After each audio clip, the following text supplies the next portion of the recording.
And coverage ન્યૂઝમાં આપનું સ્વાગત છે। વડોદરાના વાઘોડિયામાં પેટા ચૂંટણીમાંથી મધુ શ્રીવાસ્તવ પોતાની ઉમેદવારી પરત ખેંચી કોંગ્રેસને ટેકો જાહેર કર્યો।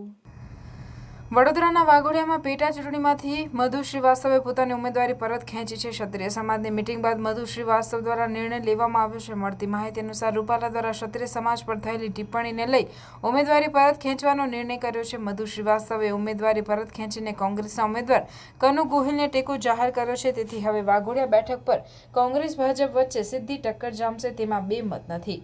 લોકસભાની ચૂંટણી સાથે વડોદરાની વાઘોડિયા વિધાનસભાની બેઠક પર પેટા ચૂંટણી થવા જઈ રહી છે, ત્યારે ભાજપ અને કોંગ્રેસ આ બેઠક પર ક્ષત્રિય ઉમેદવારો મેદાને ઉતર્યા। તેની વચ્ચે આ બેઠક પર પૂર્વ ધારાસભ્ય મધુ શ્રીવાસ્તવ અપક્ષ તરીકે ચૂંટણી લડવાની સોશિયલ મીડિયા પર જાહેરાત કરી હતી। ભાજપે પૂર્વ અપક્ષ ધારાસભ્ય ધર્મેન્દ્રસિંહ વાઘેલાને મેદાને ઉતાર્યા છે, તો બીજી તરફ 40 વર્ષથી કોંગ્રેસમાં કાર્યરત છે તેવા કનુ ગોહિલને કોંગ્રેસના ઉમેદવાર તરીકે જાહેર કર્યા છે। ઉલ્લેખનીય છે કે મધુ શ્રીવાસ્તવ છેલ્લા 6 ટર્મ સુધી સતત વાઘોડિયા બેઠક પર ચૂંટાતા આવ્યા અને વર્ષ 2022માં ભાજપ પક્ષમાંથી ટિકિટ ન મળતા અપક્ષ તરીકે ચૂંટણી લડી હાર્યા હતા।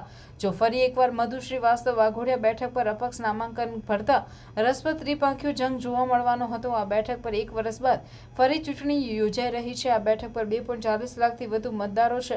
અપક્ષ તરીકે ઉમેદવારી નોંધાવનાર મધુ શ્રીવાસ્તવ વાઘોડિયા માટે અગાઉ 6 ટર્મ સુધી ધારાસભ્ય રહી ચૂક્યા છે। છેલ્લા કેટલાય વર્ષોથી આ બેઠક પર અપક્ષ અને ત્યારબાદ ભાજપમાંથી ધારાસભ્ય બનેલા મધુ શ્રીવાસ્તવ ભવ્ય રેલી સ્વરૂપે અપક્ષ ઉમેદવારી નોંધાવી આ બેઠક રસપ્રદ બનાવી હતી। અપક્ષ તરીકે ગત વિધાનસભામાં ચૂંટણી લડીને હારેલા મધુ શ્રીવાસ્તવ ફરી એકવાર લડી લેવાના મૂડમાં હતા।